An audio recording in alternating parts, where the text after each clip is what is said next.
Share core, drinking coffee, so I will be awake for the service, Baba baby. Baby bubble. A baby bubble, baby bubble. Thanks for coming, yo. Appreciate it. There we go. There we go. Lots to talk about today. So much fighting in the whole culture. That's why this week we made a commitment. We said, you know what? The drip has to be about something. It has to be about bringing the people together. In this time of war, there's too much fighting. Schwa saved the audience rating. Hey, what's up, baby? Schwa. I was just telling Cher that the drip this week, I was talking to the editor, the new editor. Man, the editors, I think we should bring him on the show. He's a real cutie baby. He's over there in the Philippines too, and he's got a Filipino accent, which is so cute too, right? And it would avoid any kind of there would be, you know what he is? He's like, his commentary is so sweet and innocent. It's like, it's almost like inspiring in its own way. Because he's Filipino and there's no masculine aggression in him. This is a terrible way to start the show. But he doesn't have that. Therefore, he just has these loving ideas about shit. Yeah, that's who we should bring on. And plus, he's got to edit the show anyway. First order of business finished. Schwa says, what up, baby? And yeah, why not? Yeah, dude. Yeah, why not? Honestly, this week, we've been hit with some nasty comments. People saying, like, stop doing this. Go get Steven back. And I was just thinking, like, I talked to Steven, I don't know, like a couple weeks ago. And I remember even when we were doing the show, Applejack, what's up, baby? Applejack got suspended. Of course you did. Applejack, dude, I was just telling these guys. Share Course says, I hear people are very sweet in the Philippines. Aren't they so sweet? No, but right now we're getting attacked in the comments on the full live stream episodes. We're getting attacked. There's someone's basically saying, like, you need to go back to Steven. You need to start working. And I was just telling these guys, like, I remember the last meeting I had with Steven. He was like, actually, every meeting I ever had with Steven, he's like, don't engage the comments, people. They're crazy. They're like feral dogs. They can't be engaged. I mean, on the live stream, we did it, though. On the live stream, it was legit because you're there. You can talk, whatever. But no, I can't ban them. Schwa, I can't ban them. Listen, if they're selling porn, I'd ban them. But like that, I don't know. I'd better that you guys go over there, do your karmas. Come on. You guys got to go over there and be like, no, man, screw you. Who cares? It doesn't matter. Anyway, I was talking to Steven about this, and he's just like, he's like, they don't know. They're just out here talking shit. They're basically like Sunday morning what is it? Armchair quarterback? It's like armchair quarterbacking. A lot of YouTube commenting is armchair quarterbacking. Not live stream, though. Live stream, it's more of like a community discussion. Everyone's getting into it. We're talking about the same thing, whatever. But I find with the after comments, it's like 30, 40%. He would always tell me, he's like 30, 40% is going to be these armchair quarterbackers. They're going to drive you crazy. Yeah, he used to fight with people, eh? Like, he got into a fight or two. And, that's why he basically says, like, don't look at it. They're foolish. They're crazy people. Don't look at it. It'll make you crazy. That's actually good mental health advice from Stephen Coffeezilla. We should make that into a clip. Mental health advice from Stephen Coffeezilla. Mental health advice for the YouTubers from Stephen Coffeezilla. Don't listen to the goddamn commenters. They're maniacs. Feral dogs. Doing their trolls. It's not trolls. No, honestly, I think one guy is basically saying, like, you should do a co-host, and then the other guy is like, there's always one guy now, and this used to happen live in the comments, that comes and they go, I don't like it, I'm gonna leave, let's go. And it's like, what? I remember that someone would do this in the comments. They'd come into the show, they'd be like, let's not watch this, let's go. And I'm like, just go then. It's fine. Okay, we don't turn this into a Jerry Maguire and you gotta, who's coming with me? It's not like that, okay? You just do what you got to do, baby. Tim Hicks says, what's good, Shorty? What's good, baby? We got a couple of good topics today, but I was just telling the community that I think the show, and I was telling the editor too, that the show should be about taking fights in the culture and bringing the people together on it. That's what every episode should be about on the show. And you know what we're going to start with? Actually, we're going to start with Ethan Klein. Ethan Klein fighting with Ben Shapiro, two people who are part of the same Jewish community. They should be friends. They should be allies and friends. Let's do H3H3 versus, what's the other guy's network's name? Ben Shapiro.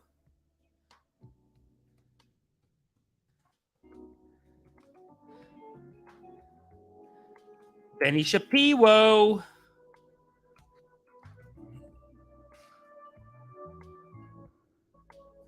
H3H3 versus Benny Shapiro. Let's see it. Actually, Ben Shapiro has good clips of it on his channel. He just has it on like 435. Here we go. This is clip number 2 that Ben Shapiro did. We're gonna react to it. We're gonna have a chat about it. We're gonna react to it, and we're gonna see if we can bring the culture together. God damn it! Can y'all hear the music? Shed no tears for Ethan Klein. Ethan Klein's YouTube suspension. Wow. See this? The crazy thing is that the day before on the show, he was like, he's a leftist, so they won't even suspend him. The right-wing YouTubers get suspended, but those leftist YouTubers, they never get suspended. He has probably the whole culture, or the whole Hollywood is probably behind him. Next day, he gets suspended. You think Benny Shapiro would spend 1 minute, 30 seconds saying, well, God is great. At least they're catching the leftists too. No, he doesn't have time for that. He won't make even one comment saying, well, thank God that they were able to catch a leftist. Will he make this comment? No. He goes right into, don't feel bad for him because he got taken off. Just right into the attack. And that's the thing with this guy. These two are both fighters, and let's see how we can bring the culture together. Because this guy has basically a whole right-wing network, but then Ethan Klein has gone hard leftist, and he even has a podcast called Leftovers. And it's him and another lefty, and they're doing attacks. And this is getting ugly, and it's getting personal, and the Jewish thing is involved in it, and it's a whole fucking drama. Let's watch it, goddammit. Today on the show, a YouTuber who I frankly had been unfamiliar with, named Ethan Klein. Come on, just throwing the jabs in there. A YouTuber who I frankly never heard of him. Doesn't have 5 million subs like Daily Wire, so never heard of that. Come on, you've heard of him.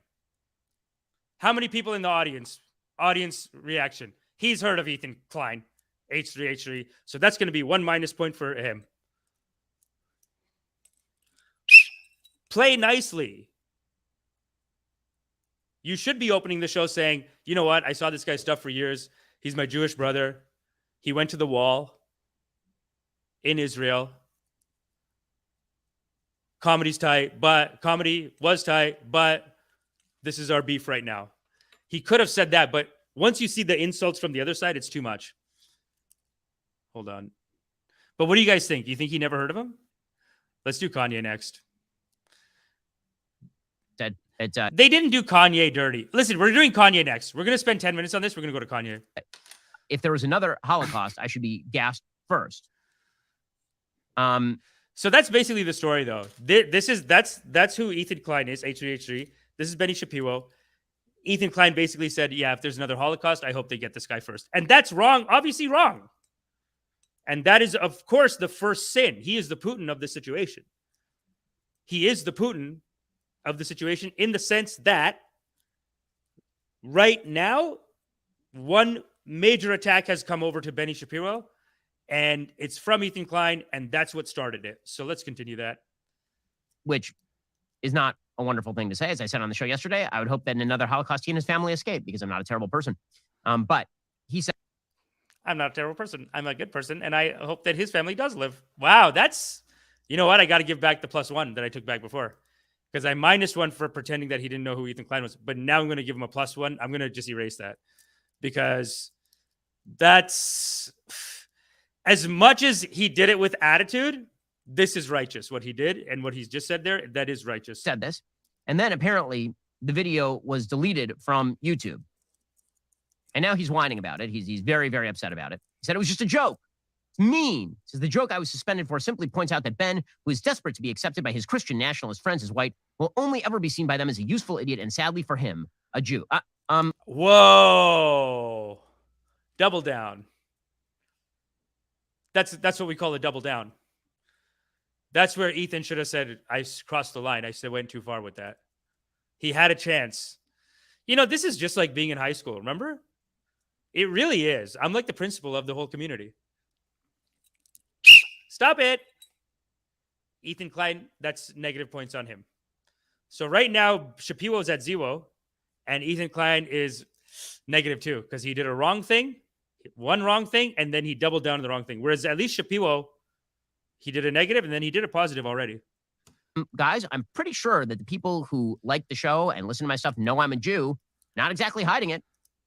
I'm pretty sure that they see me as a Jew because I'm a Jew. You can tell by the funny hat on my head that I wear literally every day since my childhood.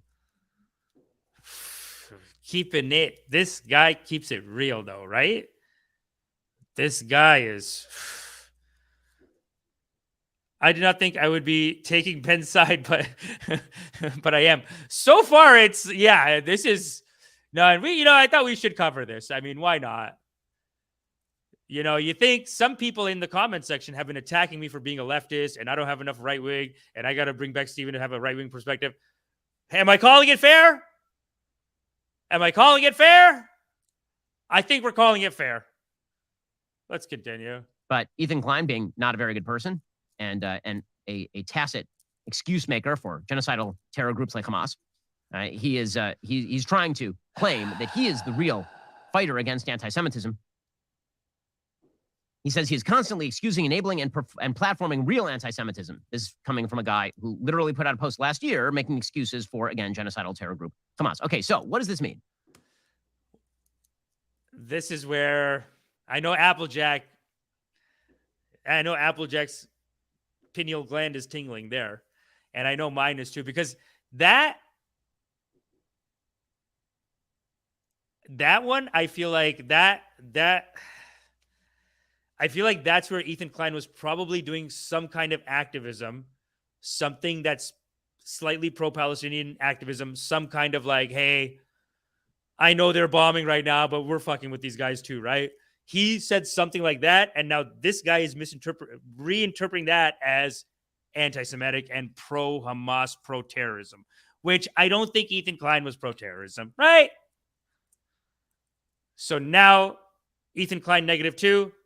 I got to give Ben a -0.5, minimum 0.5. We got to give him a -0.5 on it. Let's continue. Should Ethan Klein lose his video on YouTube? No. In principle, he should not.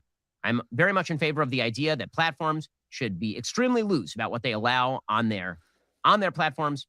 If these platforms proclaim that they are for free speech, they shouldn't be removing videos, even videos that I find to be gross and or despicable.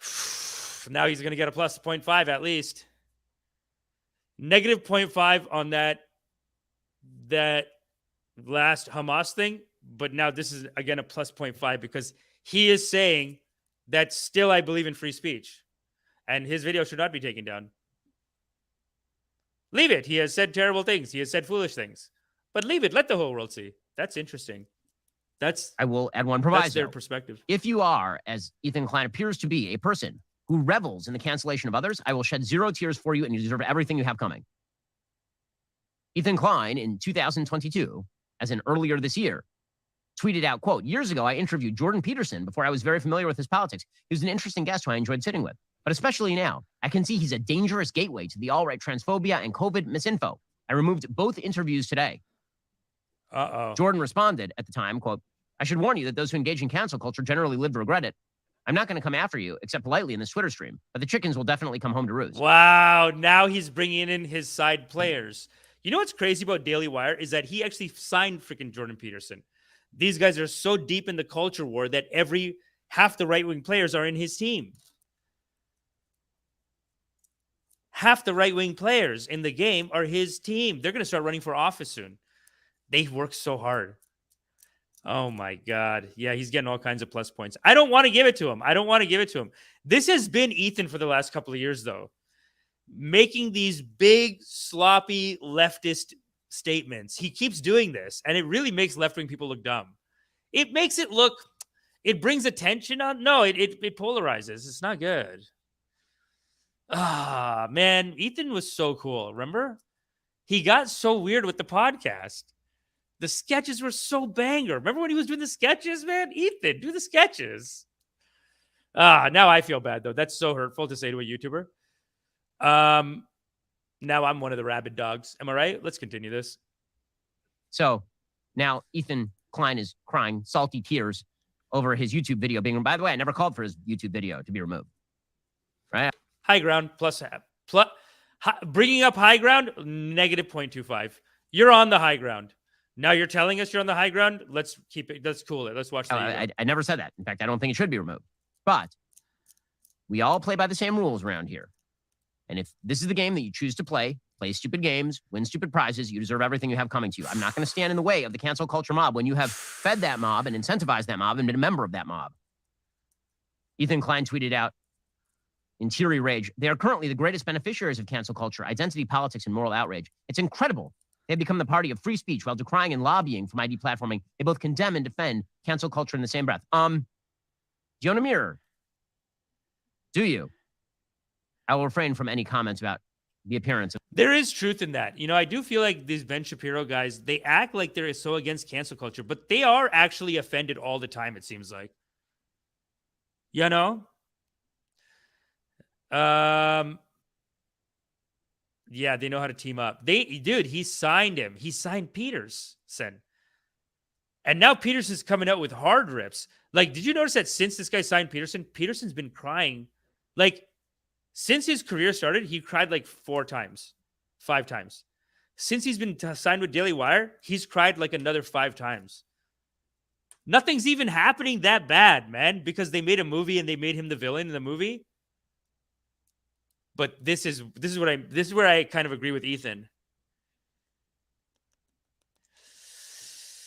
I got to give Ethan a plus 0.5 on this. I have to do it because Ethan is, I think, politically in the, like, of course, as always, he does these sloppy, just goofy looking publicity stunt, left-wing publicity stunts, these outrage bursts. He keeps coming up. He does one every like 6-7 months. It's fine. He's an artist. He's working hard. He's has mental health issues, right? So I get, maybe that's what happens when you don't go to God, because this guy goes to synagogue every week. So they probably have a program for his mental health issues. They're probably like, yes, just take your mental health issue, tuck, open a new division. Mental health issue, tuck, do it a thing. Whereas on the other side, mental health issue, tuck, divorce. Tuck, burnout. These right-wing maniacs, man, they are tight. They're on top of their shit. It scares the shit out of me. And they're going to push us into war. Although I don't think he's pro-war, which is the person who ought to own a mirror here. So well done there. Again, this happens all the time, unfortunately, for the left. They're constantly engaging in the cancellation of others, people who are well within the political mainstream. And then when the cancel culture mob comes for them, they start whining about it. Oh my God, it's such a... No, that's you. I could say that about you. That's a negative 0.5 on him. Look, overall, it's his video. The other guy's not even allowed to be on YouTube right now, Ethan. So this guy's it looks like he's gonna win. But I gotta dock him some points on that. On what the sentence he just said, that's you, dude. It's crazy, these culture war maniacs. They just keep fighting and fighting. Like, they're always fighting. And basically, these guys, what happens is, I think the right-wing people, they come in and they're just like, let's go. They come in looking for fights. And then every now and then, someone who is not, like, people go to debate, but then people who aren't, like, mental health, like, all there, they end up getting wound up in these fights and then, like, having these outbursts and shit like that. So it almost seems that what I feel like is that, because I don't agree with Ben Shapiro's politics. I think he's kind of hateful. I'm pretty sure he would self-admittedly homophobic, just straight up self-admittedly homophobic. So I don't agree with his politics, but in this case, he's winning the fight, you know, and as leftists, we need to acknowledge it. We need to see it. Alternatively, they start to, quite frankly, bow and cower before the mob. Well, I really had it coming. This is the Seth Rogen strategy. The Seth Rogen strategy is all those come and defend cancel culture in the same breath. Do you own a mirror? Do you? I will refrain from any comment. Do you own a mirror? Projecting, are we? That's you, dude. That's both of you. About the appearance of the person who ought to own. No, that's Shapiro. That's Shapiro. he needs the mirror. The whole channel is like, dude, 30% of the channel is 30%, 40% of their content is like trans people are going to ruin America. It's too much. Even if you think there's an issue, they're 0.5% of the population. You know, stuff's happening. I don't know all the science behind it, but you can't say that it deserves 40% of your airtime. It's like the biggest stuff they do is that, like when the other guy, on his network, this other guy, Matt Walsh, put out a documentary called What is a Woman? And it's just every clip was on YouTube.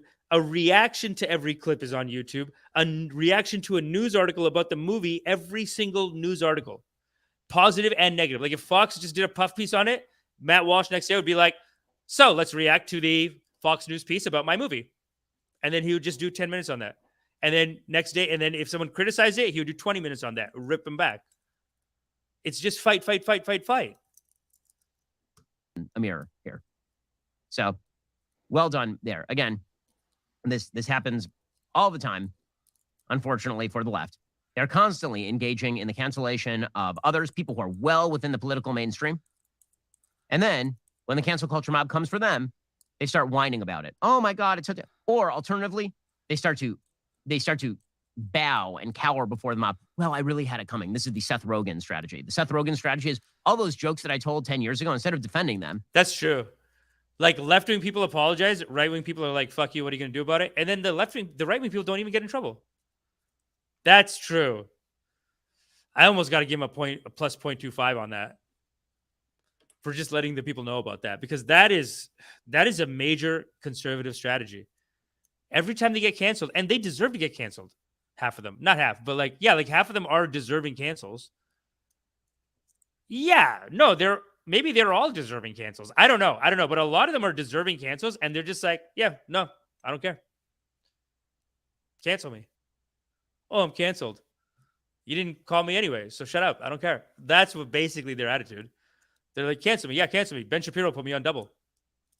Cancel it. That's actually how they get their credibility on that side. They get their credibility by being like, screw you. I don't give a shit. What are you going to do about it? And then bigger. I stood up to the mob and then I succeeded. That's what they want, dude.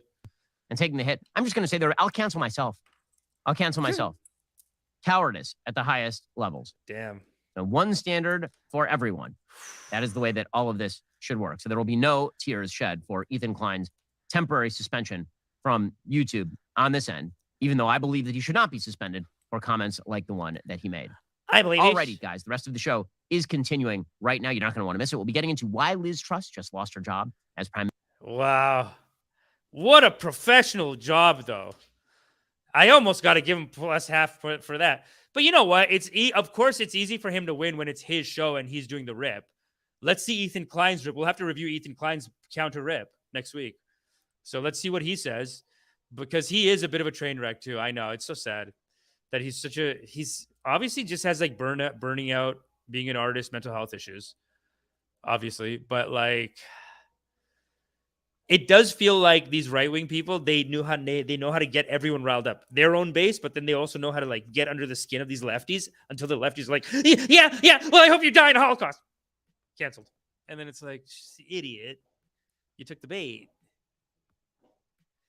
Cover UK after, yeah, Mr. Chess. I do want to talk about the UK because that Liz Truss, apparently she used to dress even like Margaret Thatcher. Like she loved Margaret Thatcher and that right-wing economics shit so much that she dressed like her. She thought she was like that. And then apparently she did all those policies. Bing, bang, boom. Lasted 45 days. Shortest in history.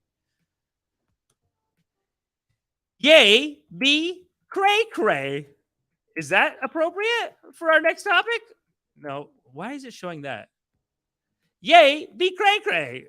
That's too much. Listen, we'll figure something out. Guys, put in title options in the comments, and let's go to our next thing. This is great because this is yay. This is a couple of good little rippers in it. I like this one because it has a couple of good little nice little rips, and it's very contentious. And then he does walk out, and I think he walks out. I think he does like basically the most embarrassing thing you could do after a walkout. But let's just start. Yeah, let me explain to you. I'm not doubting what you're saying. You don't care.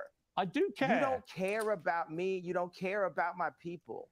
I care about me. I care about my people. So it's for me to stand up. And God forbid I step on someone's toes while I'm at it. It's not someone's toes. You stepped on the entire Jewish people's toes with a very deeply inflammatory tweet, which I think you've now accepted. You shouldn't have phrased that way. It's taken a bit of time to get there, but I think you have accepted that, right? Have you accepted that you've put no effort into understanding how I got there? I don't think, honestly, 10 years from now, honestly, I don't think there is any. You're going to apologize to me about this interview. Wow. You're going to apologize to me You're about this interview within the next 10 years. No, I'm not, because. And it just shows you where Kanye's at psychologically. Like, he really feels like he's being oppressed right now by everyone. And I don't see it. I don't see it. You know what I'm saying? And I don't know how Applejack is taking his side right now, but I don't know. I think this is the internet AJ link about him. I have to go through the stream to find it. Huh. Is Kanye righteous? No, Kanye's righteous because I think he's like HHE, another artist who's just burning out on art and committing too much to it and maybe doing drugs and shit like that. This is the problem with art, people. You know, you think it would be the happiest people because they're like, I'm art. I'm doing fancy, free, fancy, lovey-dovey art. And I don't have to go to a 9 to 5 and I don't have to do this. No, this is the most miserable people. Oh, God. So comics always been like that. But Ye is having issues, man. I mean, think about how he must feel right now. Like, just watching publicly your wife be with another guy. Listen, I know I act like I don't give a shit. But I remember one time my ex-girlfriend, after I broke up with her too, and you know how it is when you break up with girls, like they can just bang a guy next day. As a dude, you got to wait. It takes a minute. So almost like in a month, I just see her with this other guy. I'm scrolling through Instagram and I just saw her head. I'm like, turn it off. It will hurt me. I had to turn it off.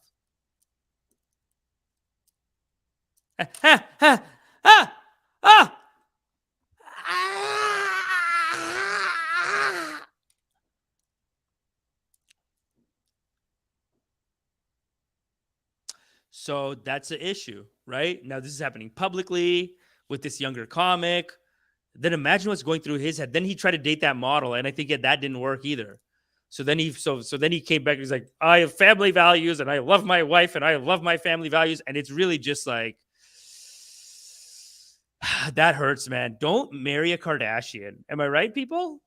Right? Just have sex with them. Let's call it a day. You know, there's some people that I'm like, did you have to marry them though? Hit it. Have fun. Hang out.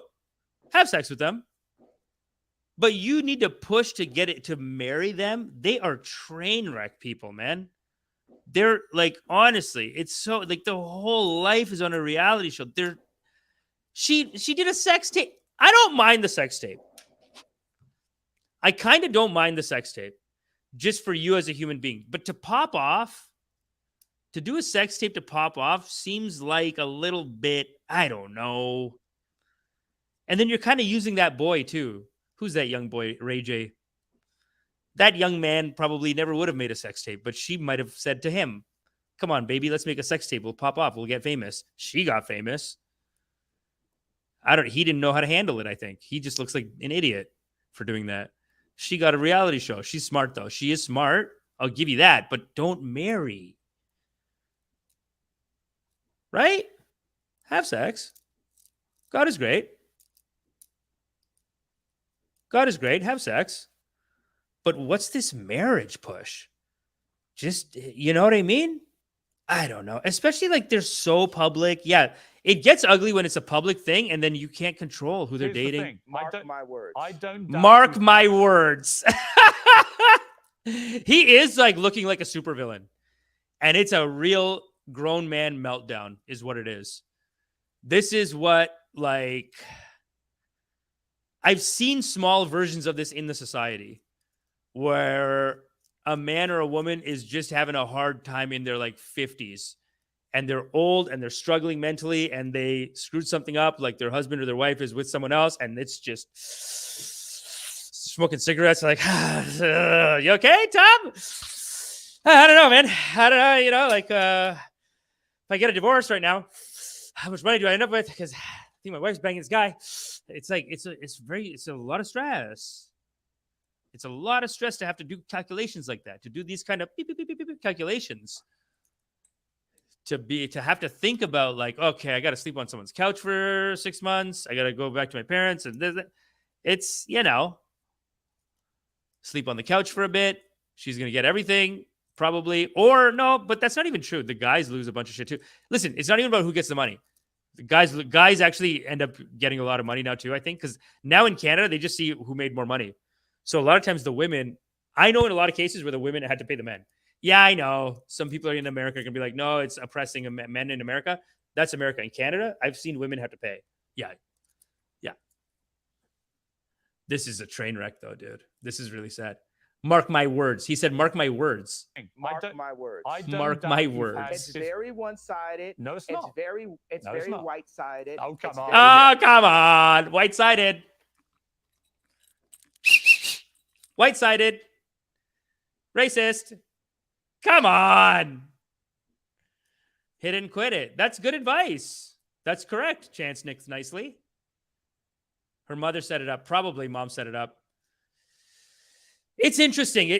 You know, they're an interesting family. They basically show you like, this is what it takes to be your own royal family. To like not be born into a royal family, but to just come up and be like, okay, we can create our own royal family. We can set it up. We just need a reality show. We'll pay for this. We need to make sure the girls are always banging some basketball player, and they're going to like that too. So they'll enjoy that. And then they'll see their older sisters doing it. So they'll all do that. It'll keep them in the spotlight. We get more views in the show. We're doing fun stuff. We're traveling. We're having a good life. Yeah. What's wrong with it? That's kind of how she's thinking. I mean, dip in, rip out. Interesting. Hello, congregation. Nachama, thanks for coming, baby. Let us know your findings. All right, let's finish this. I do like white centric though. That's so funny. In the next 10 years. No, I'm not, because here's the thing. Mark my words. I don't doubt you have. Mark my words. You're gonna feel like a real dum-dum about this interview. Mark my words. Oh God. You're going to look back on this interview, Piers, and you're going to say, I was a big dum-dum, and Kanye was right, and I'm so foolish for doubting him. Mark my words. That's so silly. It's very one-sided. No, it's not. It's very white-sided. White-sided. Come on. He goes, come on. White-sided. Oh, come on. It's very one-sided. It's very like, it's not white-sided. I'm not doubting you've had business issues. I'm saying the way to respond to that is not to go public to millions of people and say you're going DEFCON 3 on Jewish people. Millions of people. Right. Millions of people have had DEFCON 3 on their contracts. Right. You didn't say that. You didn't say that. And said millions of people. Well, I opened it up. Now I didn't, but now I'm. By the way, this is because Kanye put up a tweet. Let's read the tweet. Jews, because the tweet is insane too. It's like, what are you saying, dude? Okay, I'm a bit sleepy tonight. This is legit precursor to this crazy. This is the drama that he's going through right now because he did this tweet again attacking the Jewish people, which we've already been covering this episode. I'm a bit sleepy tonight, but when I wake up, I'm going DEFCON 3 on Jewish people, all caps. Learned that from Trump. That all caps, that's a Trump move. The funny thing is, I actually can't be anti-Semitic because, well, he's already got the comeback in the tweet. Because black people are actually Jew. Also, you guys have toyed with me and tried to blackball anyone whoever opposes your agenda. Okay. Yeah, he's looking wild, eh? He's looking. Oh my God! Like gaining weight's not good, and gaining weight, this is a bad breakup on a marriage. And then he's doing some like right wing shit. This is a bad breakup on a marriage. This is a man who is hating, like who's beginning to just hate maybe like I don't want to say women in general, but like I'll just say this: this is a particularly masculine way of falling apart, Women fall apart too. They have their own way of going crazy too. But men go crazy, I feel like this is a masculine way of going crazy, where you start going hard into right-wing shit. Everything's like a conspiracy. The culture is being destroyed. My wife was brainwashed. The culture brainwashed my wife. That's why she left me, because she knows that the right place is to be with her man.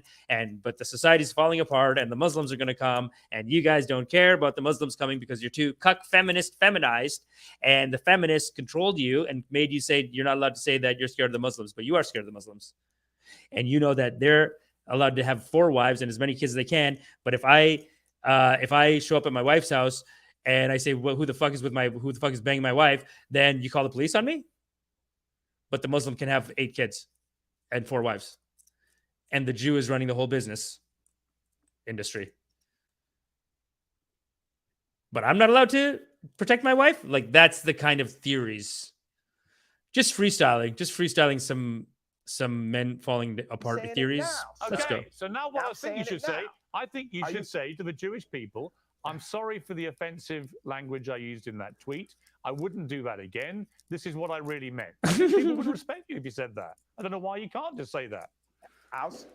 You know when I'll say it? When I sit down with the people who write out the contracts for the NBA and for the NFL and for professional music and for acting contracts. We need to go to the top lawyers, the top execs, the owners of the stadiums, the owners of the football teams, and the owners of the record labels. And they have to admit that they're all a bunch of Jews run by Jews, and they're not letting us into the game. And when they admit it, then I will apologize. Maybe, is that where he's going? And we're going to put them all in one room, and we're going to read let's go top 10 in each one of these categories, right? Let's read Michael B. Jordan's contract. Why would any of that? Why would any of that? Bro. Wow. So did he say he wants to round him up and lock him in a room together? That's a lot. He's a musician. Cher, you don't know? He's a musician. If he was an athlete, I don't know if but athletes go through this weird shit. Oh, God. Oh, hey, bro, I ain't finished my sentence. Nothing you're saying has anything to do with regret. Hey, boy. Don't call me boy.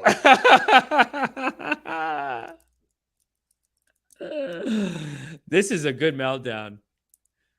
It's fun. And I can't believe earlier in the interview, he goes, you're going to regret this in 10 years. You're going to look back on this one day and be like, I look like an idiot. Mark my words. That's what he said at the beginning. Don't finish. I told you. Oh, don't treat me like a boy then. I'm going to finish my sentence and my idea. Nothing you're saying has got anything to do with the tweet. Cool. Bro, I was in the middle of a sentence, boy. Okay, so are you going to allow me to finish my sentence? Yes. Man, this is basically what Piers Morgan. This is what Piers Morgan does. He does fighting. Because ever since I've known him, he always finds the controversial shit and he's like, gets in the middle of it. And he's like, let's fucking fight, dude.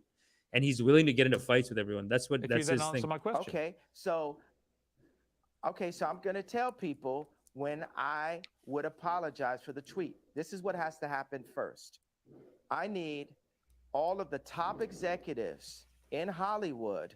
I need the top executives at the NBA and at the NFL. We'll do those 2 sports specifically. And I want the top executives in music, dealing with publishing, dealing with like Spotify and Apple Music and Universal Music. Wow, the demands. It's like terrorism. It's like he's like a terrorist. They're like, why won't you apologize? I have demands. Get every record label exec in a room. I want all of them in one room. Lock them in the room. Get the goddamn contracts out. Get the music execs, the record label execs, the sports execs. All lock them in a room, and I want to see all the contracts. And see what the shenanigans are. And if they stole something from the black people, we have to take it back. Then I will apologize to the Jew. Piers Morgan's right. That doesn't have anything to do with Jews, I guess. And all the top exec, let's do like 5 top execs there. And I want to look at the top. That's reasonable. 10 earners in each one of those fields contracts openly. We want to compare and contrast the contracts. And then once we open that conversation, and we need to do it on a platform live with lawyers asking questions, and we'll have the top lawyers like a Johnny Cochran, Robert Kardashian level legal team, looking at all of these contracts together. After that moment happens, then I will say, I'm sorry. Okay, if that's your position. That's clear. Interview adjourned. Love you. Love you. Oh, that's the walkout? Kanye West walks out during interview with Piers Morgan. Wow, he chose that as his headliner. That was his headline bit. Interesting. He was on for like an hour, but maybe he planned that for the end. But this is the saddest thing when someone leaves and then. Okay, that's the end of the interview. I mean, I just get the feeling from you that you're obviously a complex character, brilliant in many ways, fascinating. Like I said, he's back. So I think he came back, which I find so sad.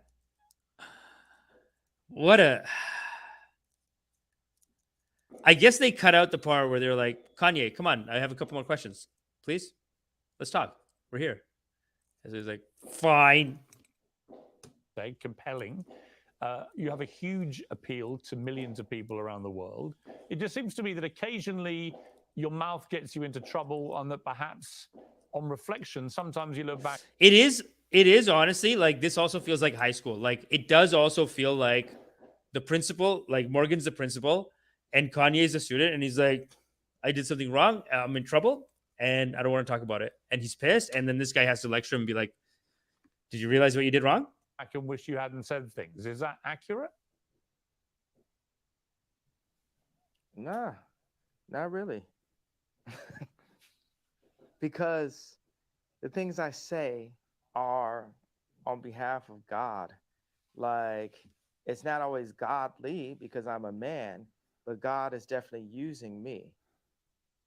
You're Catholic faith? I am. What's yes. your background? I am What's your Catholic. religious? Catholic, yeah. Well, we're working for God here, and it's just like with Black people now with entertainment, we're coming into wealth, but all the other Black people with anywhere near my amount of wealth would never cross the lines of taboos inside of the media that I would, that actually we used to in rap. All these words, we used to say these, so it's all these like words that are being removed from our vocabulary, words that evoke emotion. Don't you feel like the salt is being taken out of our food? Look at Cancel culture. Okay. This is a very poetic way of saying cancel culture is, I don't like cancel culture. But can't rappers still say, like, can't rappers still be homophobic? They're allowed. Rappers, no? Dune. The people who control the salt controlled all the money. And people are trying to control. That's so deep. This is the salt is the ability to say spicy things, the spice, the spicy speech, the spicy language. He's basically saying, and this, Jamie Foxx said this when he was on Joe Rogan. He's like, the young men can't talk their talk anymore. They need that spice. Control the salt, and it's salt in our language.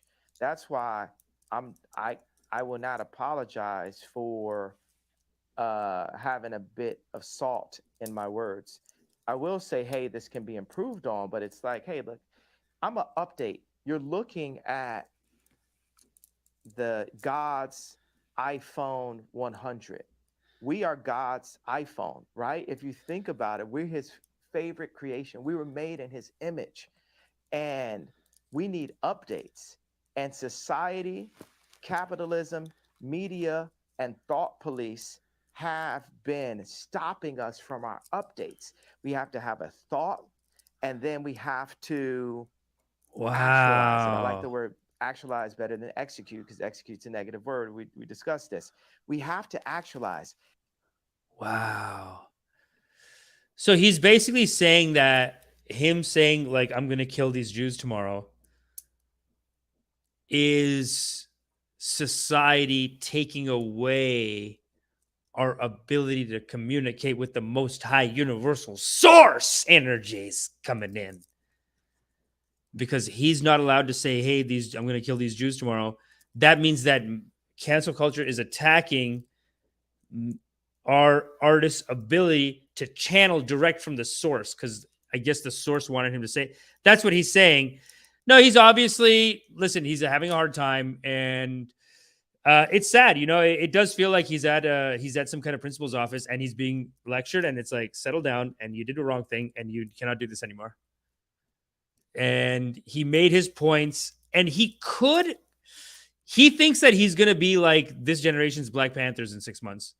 That's what he thinks. Like, there is this activism coming through in it, which is so silly, because it's, I think it's just mental health issues. It's so sad, actually. It's so sad, and we got to move on, people, because there is a brown man going to be running the UK. Going to be running the UK, innit? Dude, this Sunak, he's like a billionaire. He's worth like 100 billion. This is the clip I want to show you guys, though, about Liz Truss. This is so funny, dude. This is so funny, and a bunch of people are going, like, stop doing left-wing propaganda, but it's just such a banger monologue. Let's see it. Well, guys, last week we covered the stunning breaking news that UK Prime Minister Liz Truss was out after just 6 weeks in office. That makes her the shortest serving Prime Minister in all of UK history. It wasn't really even close. Why was she forced out? Well, simply put, she went whole hog on that market fundamentalism we were just talking about right out of the gates, and her much revered markets promptly revolted in catastrophic fashion. Truss, who was obsessed with Margaret Thatcher to such a degree, she would... That's so silly. She dressed like Margaret Thatcher, too. It's crazy, because this economic theory, tell me if I'm crazy, but it seems like this economic theory, trickle-down economics, on the left, people are like, this has been disproven and it is finished. But on the right, people are like, this works, and every problem in society is because we're not doing this. It still works. And that's basically what this is about. This is it's crazy. Intentionally, in very cringy fashion, imitate her dress in a cartoonish way. She also imitated Thatcher's economic policies in a sort of cartoonish way, slashing. Weird. Yo, she has the same 2 colors, too. Like, she has like this yellow colored one and a white colored one.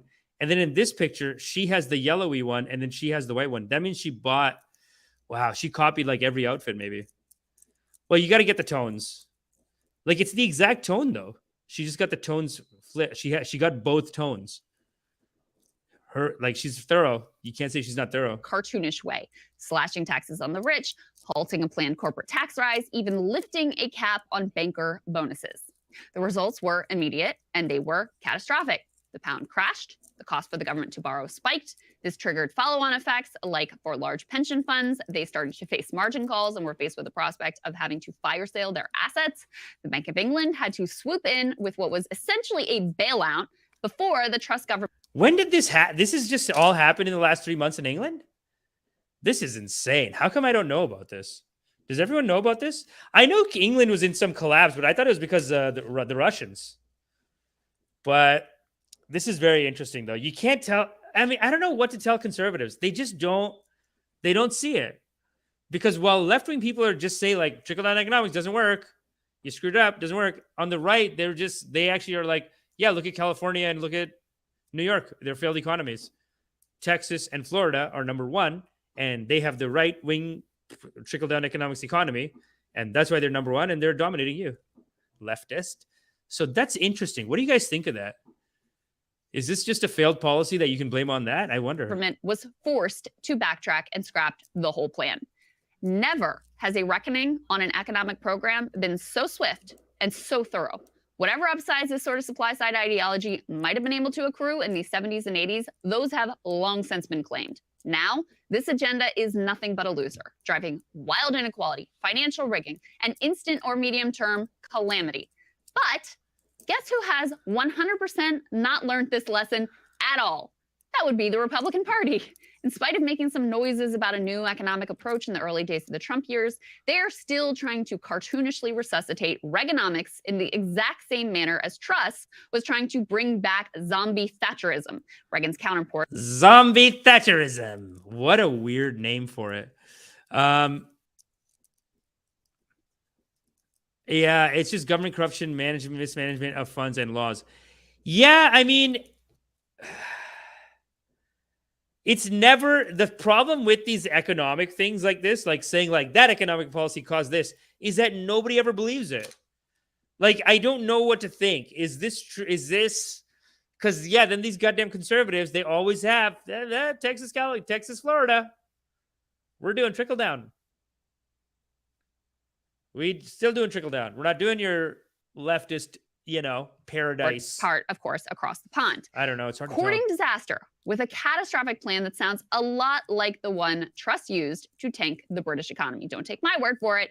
Listen to one of the biggest cheerleaders for zombie Reaganism around, the one and only Larry Kudlow. The U.S. midterm elections cavalry. What a character, this guy. This guy's so silly. The U.S. cavalry. Dude, this is why everyone hates conservatives. They're like, what is wrong with him? The U.S. cavalry's coming out. Honestly, this is what I got to get on one of these networks and just be a pundit, because this punditry is like, it is some fun acting. Like, you're just playing a character. Arrived early in London. What do I mean by that? Well, the new British Prime Minister Liz Truss has laid out a terrific supply-side economic growth plan, which looks a lot like the basic thrust of Kevin McCarthy's Commitment to America plan. Let's start with Truss. She is slashing tax rates and deregulating energy. I just love it. That's the liberal business media. This is so wonderful. The liberal business media, you know what I'm talking about, is now trashing her plan. That tells me Truss has it exactly right. By the way, Liz Truss is basically operating a Reagan, Thatcher, Trump economic policy. I love Reagan, Thatcher, Trump economic policy. Is it Trump too? how much is revealed by Kudlow, who was one of Trump's top economic advisors, admitting that Trump's economic policy ended up just being the same old Reagan market fundamentalism that the GOP has fully embraced and the Dems have mostly embraced for more than 40 years. Let's do tax cuts for the rich, plus moral outrage, culture war, panic attacks. How original. But the part I really want to focus on today, because it has immediate potential consequences for us, is the fact that the GOP is actively threatening America with the same calamitous fate as Britain if they are able to win in the midterms. After all, they have, in fact, against all better judgment, released their plan for governance, and astonishingly, it might even be worse than what Truss had planned. Because unlike her, whose ideological fervor accidentally caused a crisis, the Republicans are actively, intentionally planning a crisis. That is literally what they're saying out loud. Just take a look here. Here's a headline from the Washington Post, quote, GOP to use debt limit to force spending cuts, Kevin McCarthy says. McCarthy, of course, would be the speaker if GOP takes control. So you get that? They want to use the debt ceiling in order to tank the... Jeez. All right, well, that's enough of that. That is so sad, though, that they don't see it. They never see it. P. Morton, the Patels need a few more generations of Becky to breed out the Brown to get to PM office. Jeez. No, we're in the PM office. P. Morton, do you not know that Sunak Chennai, what is his name? No. UK Prime Minister.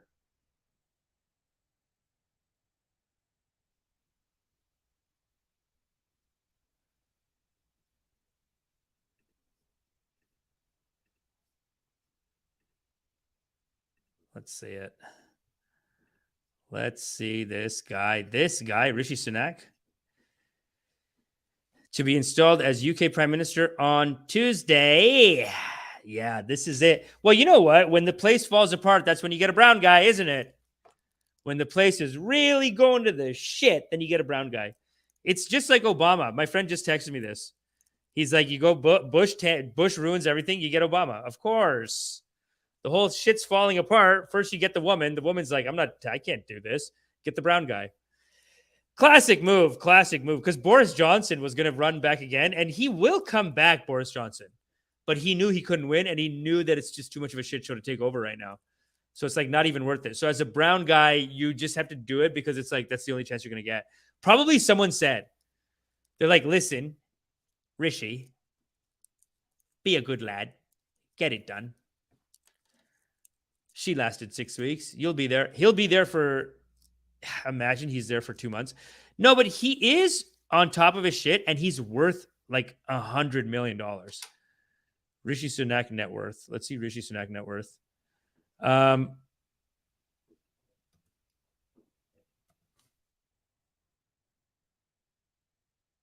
Richer than royals. Wow. Let's see.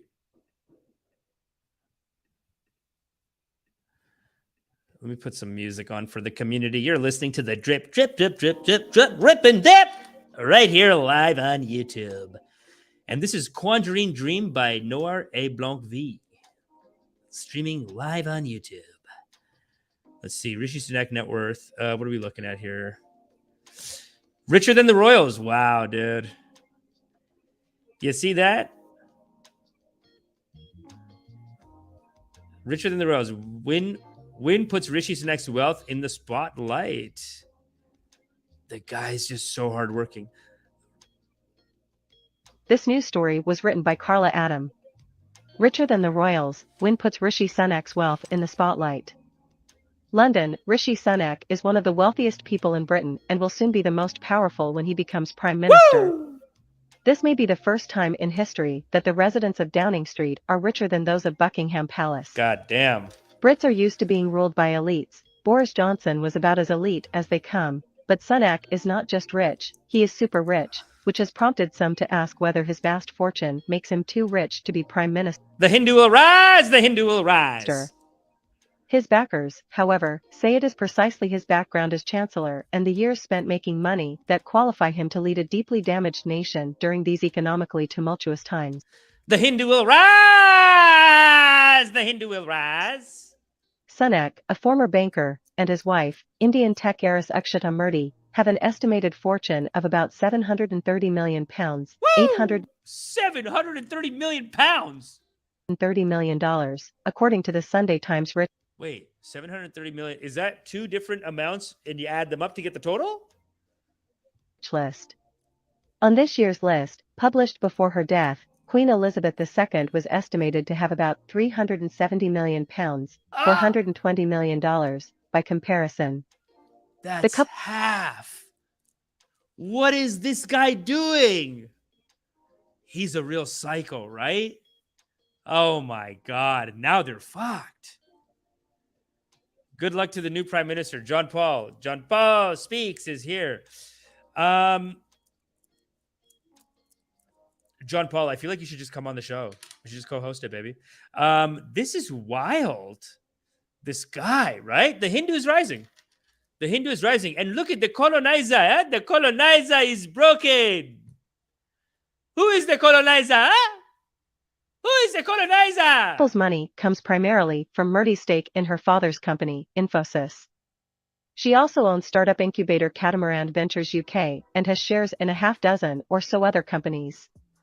The couple have at least 3 homes in Britain, as well as a Santa Monica, California, property valued at around $6 million.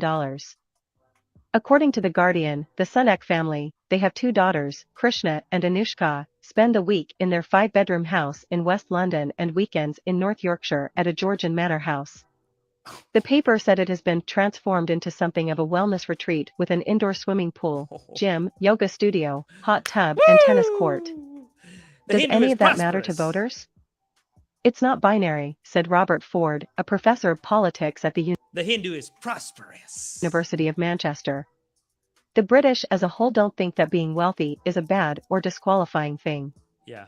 There are lots of very wealthy individuals who are very popular with the public. People do care about wealthy people fixing the rules for themselves. It's non-dom status for your wife while you are the chancellor, it's green cards in the US in case things go south, it's family tax numbers being massaged down. People are like, well, I don't mind so long as you pay your taxes, but it really annoys me if you don't, he said. Earlier this year, Sunak's wife was at the center of a tax scandal after it emerged that she had been filing in the United Kingdom as the Hindu's not going to pay taxes. This is just like getting mad at China and India for buying the Russian oil. They got to get the discount.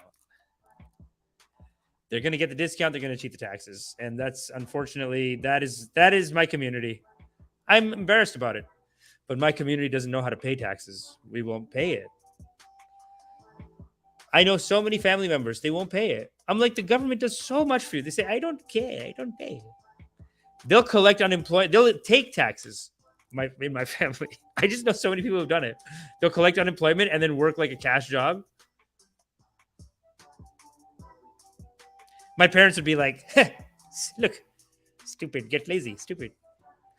So fine.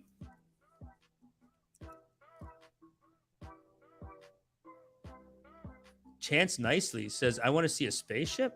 Hold The on. non-domiciled resident, which allowed her to avoid paying British taxes on the substantial income she earned abroad. The family had been living at 10 Downing Street, in the apartment designated for Britain's finance minister. The living Wow. quarters are smaller than 11 Downing Street, where prime ministers generally prefer to live. Moving vans arrived when the scandal was still simmering. It also came out around the same time that Sunak had held a US green card while he was Chancellor of the Exchequer, or Finance Minister. His spokesman said he returned it last year. A survey published Monday asked people to describe Sunak in a single word. One in particular stands out in the cloud: rich. Sunak's critics have sought to play up his privileged upbringing. They point out that he attended the 600-year-old Winchester College, where annual fees for those who board, like he did, today exceed $52,000. Yeah, but he's worth 700. He's worth 800 million pounds.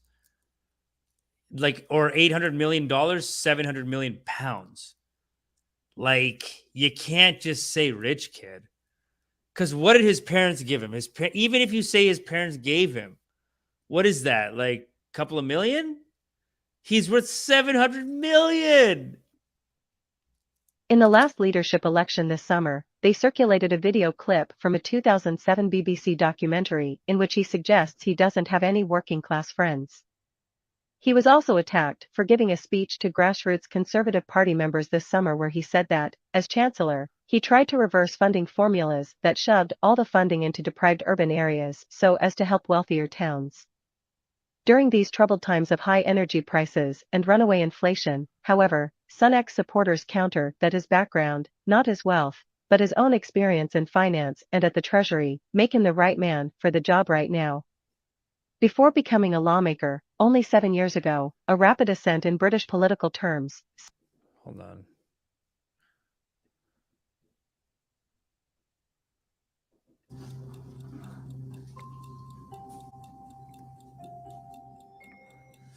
He looks so British. I'd like to pay tribute to Liz Truss for her dedicated public service. Wow, he's so British. It's like a British character in a TV show or something. Oh my God. It's like a British robot. To the country. We now need... Man, you have to be so racist to be like, he's not British. No, man, he is a British. He's like British Bot 6000. It almost feels, especially with the ears, it almost just feels like a white guy painted brown, doesn't it?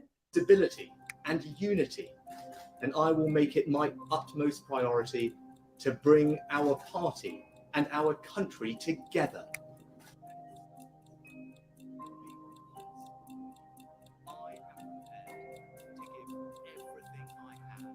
Why is Washington Post making it sound so sad? They're making it out like he's some criminal.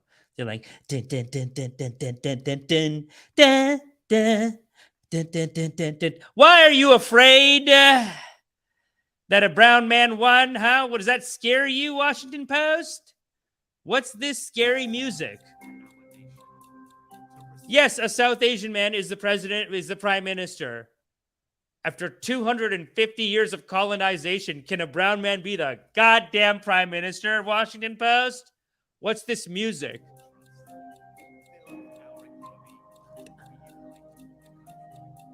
Why?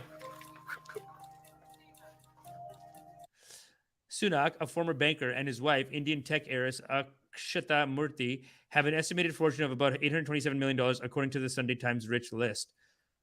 Okay. I don't see a crime here, Washington Post, unless the crime is the color of his skin.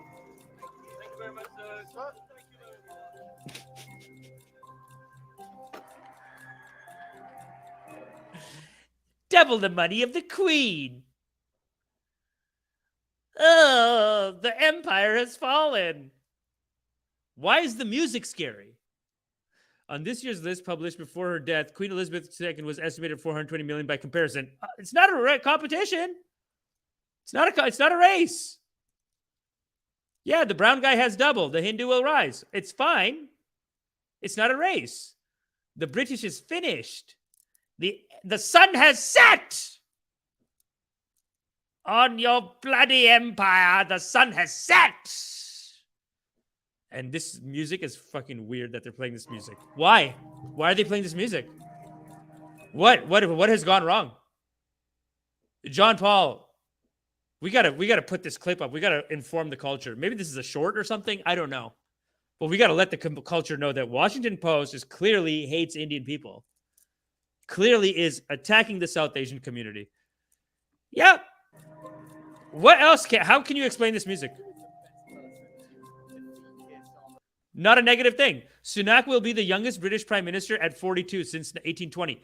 There's nothing wrong with that sentence. Why are you playing this evil villain music, Washington Post? He will also be the first Hindu to hold the top job in Britain and the first person of color. The Hindu opened that door. The Hindu broke that door down, didn't he? And the Washington Post fucking hates it. Does that hurt you, Washington Post? Is that why you chose this music? Holy shit. So offensive.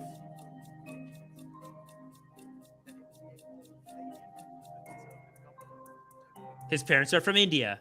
What? His parents are from India. His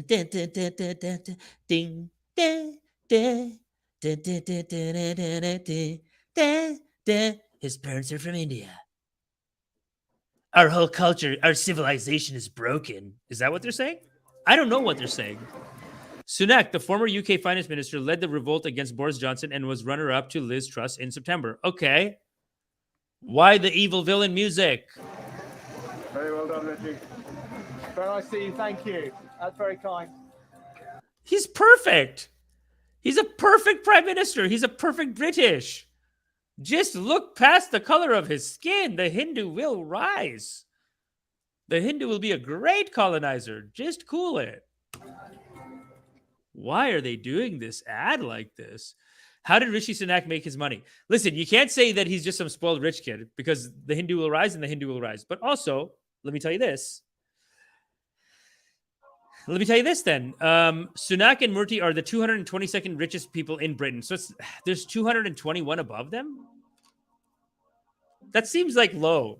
They shouldn't include that stat. Why include that stat? If it's after 200, don't say it. Don't say that 222nd. I mean, like this man just became the prime minister. He's killing it. And you got to remind everyone that, oh, he's the 222nd richest man. Okay, whatever. With a combined fortune of $730 million as of 2022, after graduating, Sunak worked for the Goldman Sachs and later was as a partner at the hedge fund firms, the Children's Investment Fund Management and Theleme Partners. Children's Investment Fund Management. That's where the big money's at. What do you guys think? Is he evil?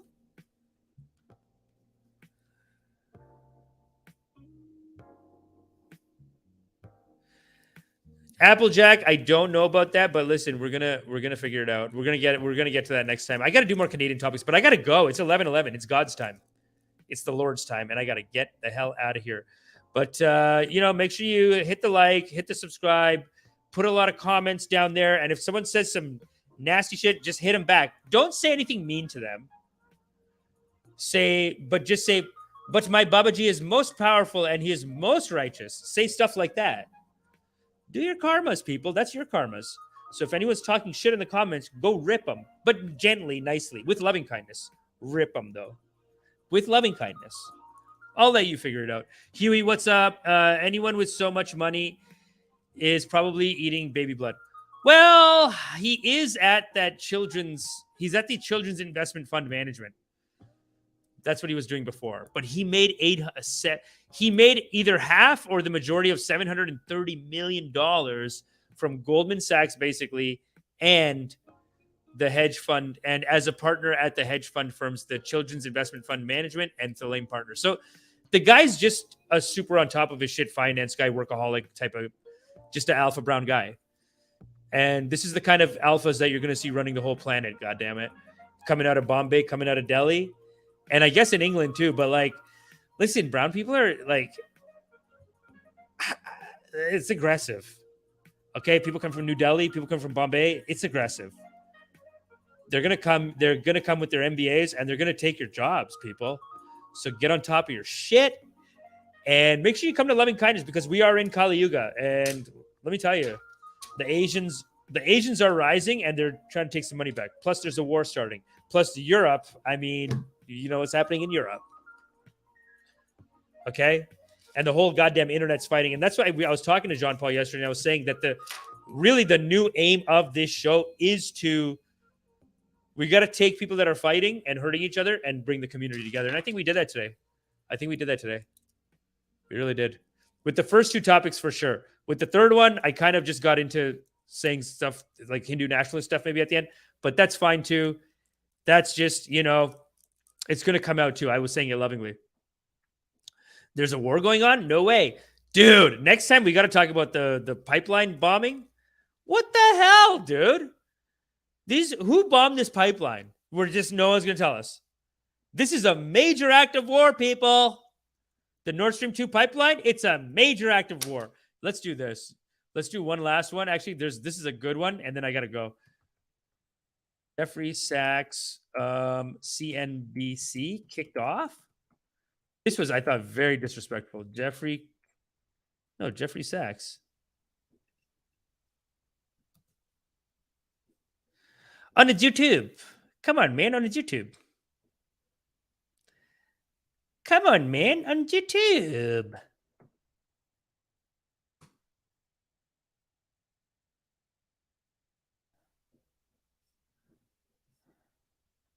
Why is this other Jeffrey here? Let me play a track for you guys. We're listening. You're listening to the drip, drip, drip, drip, drip, rip and dip. This is Funky Ride by Noir A. Blanc V. On the drip. Rip and dip. No, it's Jeffrey Sachs. It is Jeffrey Sachs. Here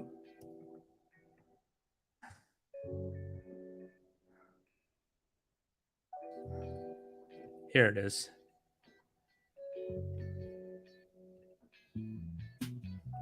This is a nice little hitter. And this is going to be the last piece that we do, because you know what? Look, and I don't want to say anything about, I just want to bring the culture together, people. We're fighting too much. The world's at war. Do we know what this is going to do to us? It's going to tear us apart, people. It's already tearing people apart on the ground. You look at this Ethan Klein, Ben Shapiro fight. It really is. It's the Israel-Palestine war. It's the Israel, that's tearing them apart. They should be two friends hanging out, having fun. But instead, they're in a bitter fight over it on the internet. This is what war does, people. And Jeffrey Sachs is here saying that, well, I'll let him say it. What's the political blowback going to be at a time when you've got OPEC Plus saying they need to support the integrity of pricing that has actually helped the United States and helped many other nations with lower inflation? Futures up 22 this morning. The heart of Bloomberg surveillance is the quality of our guests, always, in every case. And as we spoke to Dr. Yardeni moments ago, we speak now to Jeffrey Sachs. To say he's economic professor at Columbia University barely describes his contribution. I want to make note that he was 10 years out front on the collapse of American education and the struggle of two Americas. But Jeff, I must digress to your take on the war in Ukraine and on the Russia you knew so well under Yeltsin. You're in the Atlantic this week, and they're equating you with Mearsheimer of Chicago as the realist out there. What should be our response to Mr. Putin with your thoughts on war and aggression after the human atrocities that are reported? Yeah, I was attacked in the Atlantic for being on the side of peace. And I confess I'm on the side of peace. I am very worried that we are on a path of escalation to nuclear war. Nothing less than that. We have essentially. You can't say that? That's fair. You can say that. Are we allowed to say that? Russia feels that this war is at the core of its security interests. The United States insists that it will do anything to support Ukraine's defeat. of Russia. Russia views this as a proxy war with the United States. And whatever one thinks about this, this is a path of extraordinarily dangerous escalation. And I am very fearful. Right. You lived this with Yeltsin. You were there for Gorbachev and Yeltsin and the rest. I remember when you got off the airplane at JFK, essentially shattered over the collapse of that first experiment. Do you have a feeling that Mr. Putin is alone? Is his military in support of him? A lot of the world is watching the events in horror, and a lot of the world doesn't like this NATO expansion, which they interpret as at the core of this. They want to see compromise between the U.S. and Russia in vote after vote in the United Nations. Basically, it's been the Western countries. Okay. It's unbelievable to be hearing on one side, well, we'll use nuclear weapons if we need to, and the other side saying, you can't frighten us. Well, and Professor Sachs, I share the concern, and I'll be honest, I spent the weekend also reading articles about the U.S. coming up with counterattacks and proposals of what they would do in response to some of these attacks. It's definitely a big concern. It's also an issue as you see the sea change in the economic trajectory in Europe and beyond. And some of this does come from the energy crisis. But suddenly we're talking about inflation that we have not seen since World War II, since potentially another time of incredible distress and military intervention. How close are we to some sort of, I don't want to say hyperinflation, but persistent inflationary impulse well above target in Germany, in the euro area, as they look to these alternative ways to suppress the peripheral region from getting out of control as they raise rates in the front end? Well, Europe is in a very, very sharp economic downturn. The sharp decline of output and living standards also shows up as a rise in prices. But the main fact is that the European economy is getting hammered by this, by the sudden cutoff of energy. And now, to make it definitive, the destruction of the Nord Stream pipeline, which I would bet was a U.S. action, perhaps U.S. Oh, whoa. This is where they kick him off. And Poland. This is Jeff, we got to stop there. That's quite a statement as well. Why do you Wow, he's like...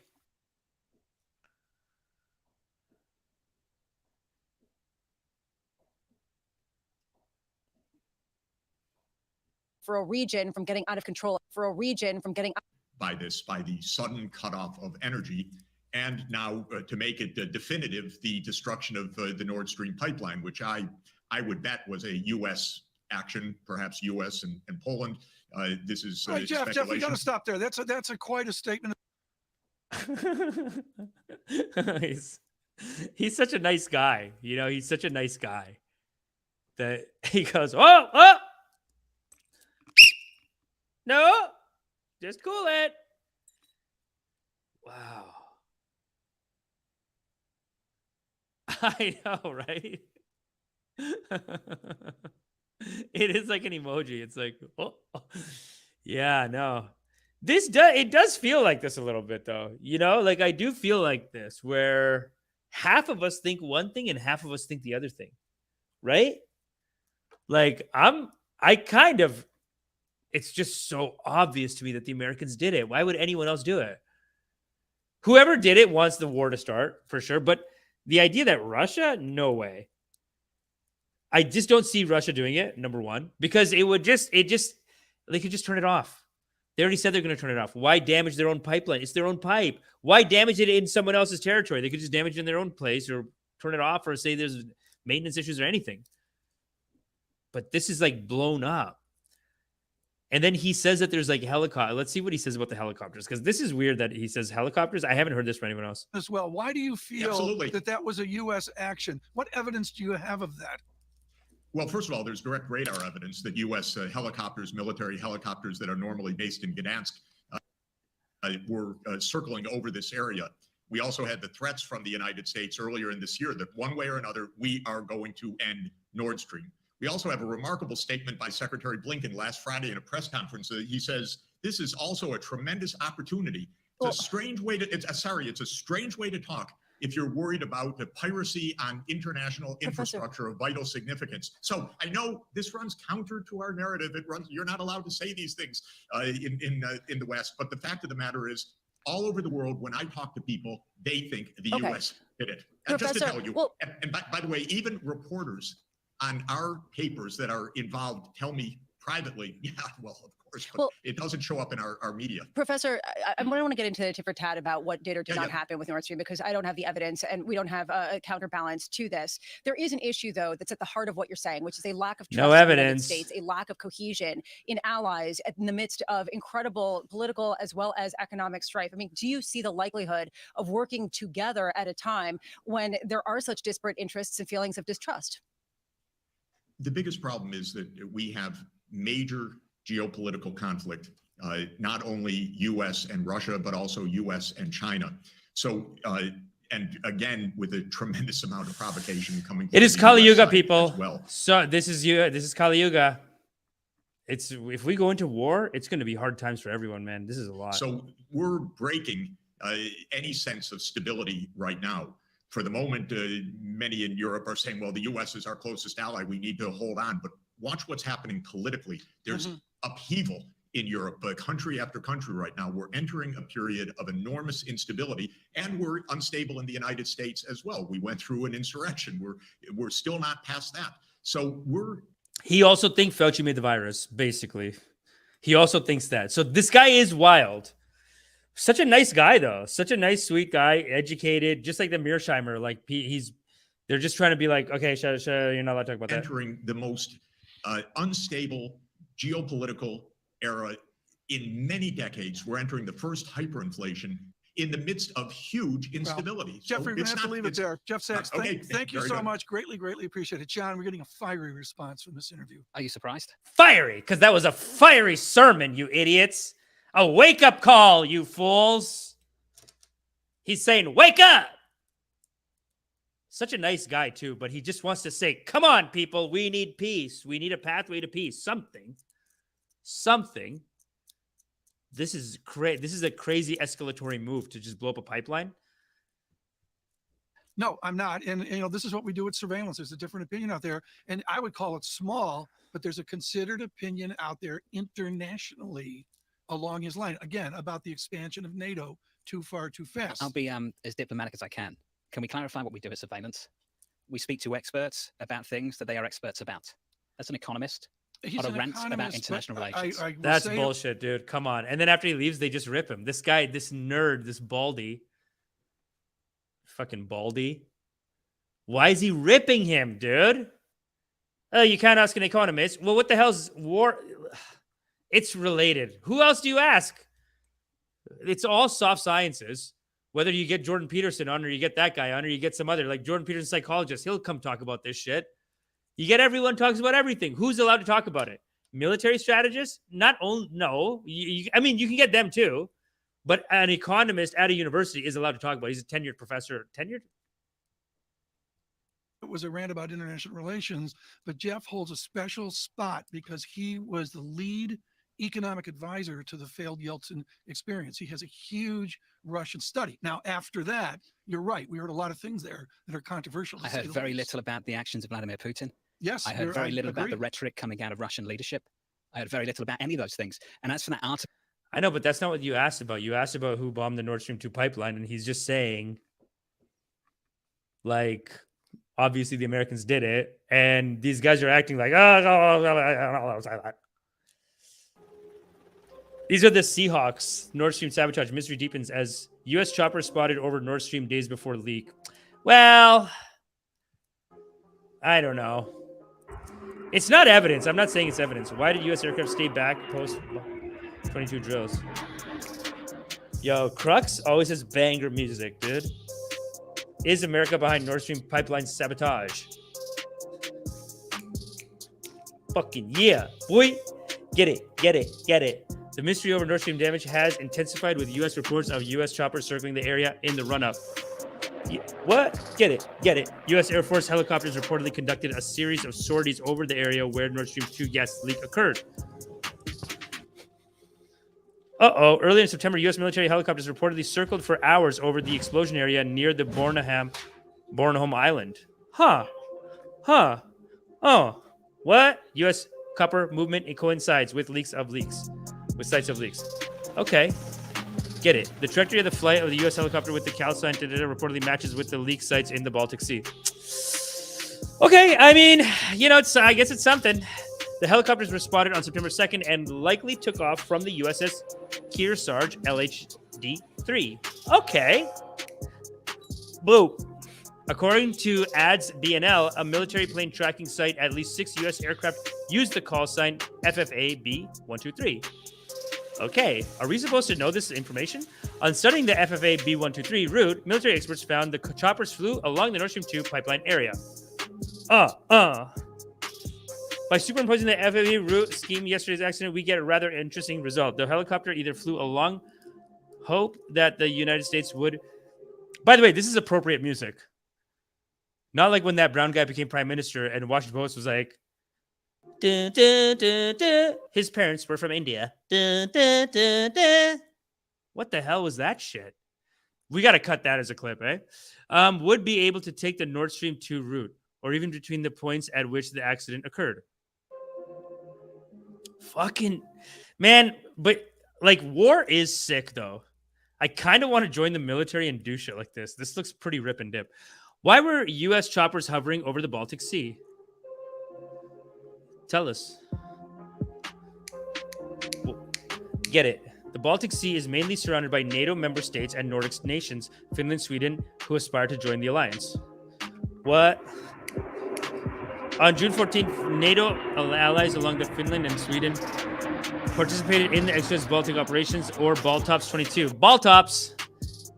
The first explosion on Nord Stream pipeline was recorded near the Bornholm Island, Baltic Sea, where the Baltops 22 was held. Wow, they keep going deeper and deeper. Like, they're really lining it up. Just days ago, the amphibious assault ship USS Kearsarge was in the area off the coast of Bornholm where the pipelines were hit. Yeah. You know, you could at least ask the question like, hey, did you guys see anything? I mean, that's what you're there for, to make sure that nobody blows up, you know, our ally stuff, Germany's pipeline. Hey, can you tell us what happened? They won't tell what happened. It's terrifying, man. The U.S. forces had been testing a new type of unmanned underwater vehicles for mine hunting off the coast of Bornholm Island. Oh, so maybe this is a 2 birds, 1 stone. They got to test out an underwater vehicle for mine hunting. Mine hunting, pipe hunting. Underwater mine hunt, underwater pipe hunt. What's the difference? If you do a little game, you go, okay, if you blow up the pipeline, you win the prize. And that's maybe what happened. Experts have highlighted U.S. capabilities in the use of underwater drones, which it demonstrated during the Baltops 22 drills. Get it? What? The Baltops 22 ended in June, but that the U.S. 6th Fleet left the Baltic Sea only a few days ago. Fucking right. Dude, that's a lot. Seismic activity measuring stations in Sweden and Denmark reported strong underwater explosions before the first leak was discovered. What? Attempts to sabotage the Nord Stream pipeline. We're going to end after this. In 2015, a remote operated vehicle rigged with explosives was found right next to one of the pipelines in the Swedish waters. Oh, so people have tried to blow this up before. The device was found during the annual routine underwater survey of Nord Stream 1.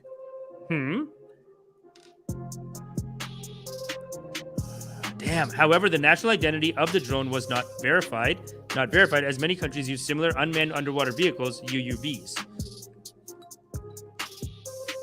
Sikorsky SH-60 Seahawk under scanner. Wow. Initially, the Flight Radar 24 showed an unidentified aircraft hovering over the site, which did not have a helicopter icon. Uh-oh, aliens? Aliens? Tracking the tail numbers of 3 of the choppers revealed that they were Sikorsky SH-60 Seahawk multi-mission U.S. Navy helicopters. Interesting. Yeah. The Seahawk can travel up to 100 nautical miles from the host ship and remain on station for several hours. Get it. U.S. 60 Seahawk capable of all-weather surveillance, search and rescue, missile targeting. How come you couldn't figure this out, guys? Then you should know. Strike warfare, anti-submarine warfare. Oh, anti-submarine is anti-pipe then. 4th leak found on Nord Stream pipeline. Just a day after reports of 3 leaks in the pipelines, a 4th leak has been discovered by Swedish Coast Guards. Experts claim it is likely that an explosive device was dropped into the sea weeks before it was detonated. Jeg tror, at det kommer til at tage tid.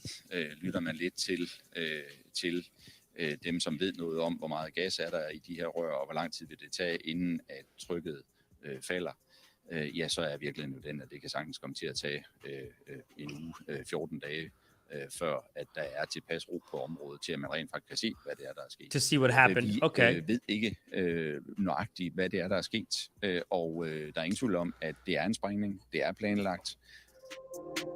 Shit. Swedish foreign minister said that the disruption was caused by detonations, which indicates that it was sabotage. Sabotage! Sweden's security service, Säpo, has also branded the mysterious explosions and leaks on the pipelines as aggravated sabotage. Aggravated sabotage? Western authorities are now investigating the pipeline damage, which has left Europe concerned. Yeah, you better be concerned, bitch. Now you're America's little bitch. Is America behind the sabotage? Not because now they have to buy their oil from America. In February, U.S. President Biden vowed to prevent Nord Stream 2 from becoming operational if Russia invaded Ukraine. Yeah. If Russia invades, here we go. Tanks or troops crossing the border. This is it. Ukraine again. End of story. There will be no longer a Nord Stream 2. Woo! We will bring it in. Rip and dip. And that's it. Russia has now said that the leaks on the Nord Stream 2 pipeline were in a zone controlled by U.S. intelligence services. That's true. We saw that earlier. So whether they did it or not, they're responsible. The Kremlin has said Biden is obliged to answer the question of whether the U.S. carried out its threats. Thank you, USA. Former Polish Defense Minister Radek Sikorski recently said, U.S. on Twitter, man, they're probably like, come on, dude, don't rub it in on the Twitter. He just told everyone, just says it out loud.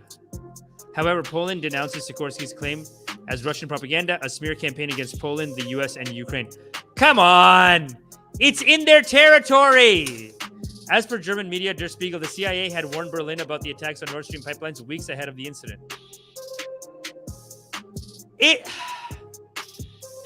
It's controlled by your spy agency, and then this guy's acting like, how dare you, it is a Russian propaganda.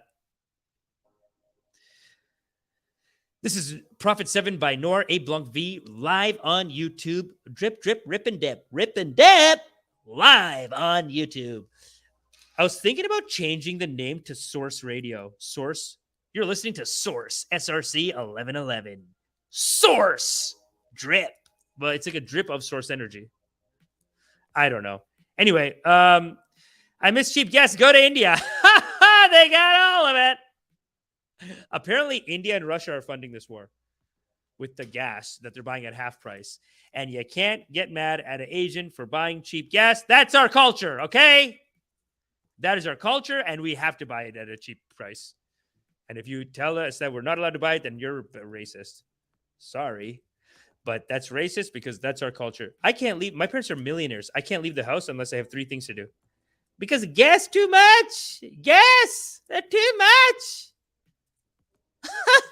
You only do one thing. Is a gas too much? So they're gonna buy it at the cheap rate, and that's another thing that I'm sorry, but I'm gonna say it, and I don't care. Anyway, thanks for watching, y'all. You are loved. 25 people in the comment in the congregation today. Make sure you hit the like button. Tell a friend. Tell me tell me what rippers you want me to do. And thanks everyone for coming out. Calvin Pokorny, thanks for coming. Space Chimps, you are loved. P. Morton, CB Applejack, of course, as always. Huey says Danish. CB Applejack says UFOs. CB Applejack also says Alex Assad says this, and even better, Amish the Wise. Yes, brown paper b-boy. I'm Hispanic. We're tools of the cult. Yes. We are all tools of the cult. Alex Assad. Amish hired one black guy, one white guy, and he is brown. Okay, got it. Huey, Bloomberg News just talks about stocks. Yeah, sure, fair enough, I guess. But then you brought him on, let him, and he just said that Nord Stream 2, probably the Americans, and they kicked him off, and then they try to diss him. You can't ask an economist. Yeah, you can. You ask psychologists, you ask economists, you ask whoever, man. Come on, that's so stupid. Jacob Brew, what's up? Basically, that was a hit. That was just because they didn't agree with him. Chance Nolinsky, Chance Nicely, thank you for coming. Mr. Chess, you are loved. Share Core, of course, bringing the heat early on. Always John Paul Pantal. Ha! John Paul speaks. And Nachama's here. What's up, Nachama? Thanks for coming. Thanks for coming, everyone. We'll see you next week. Okay, peace.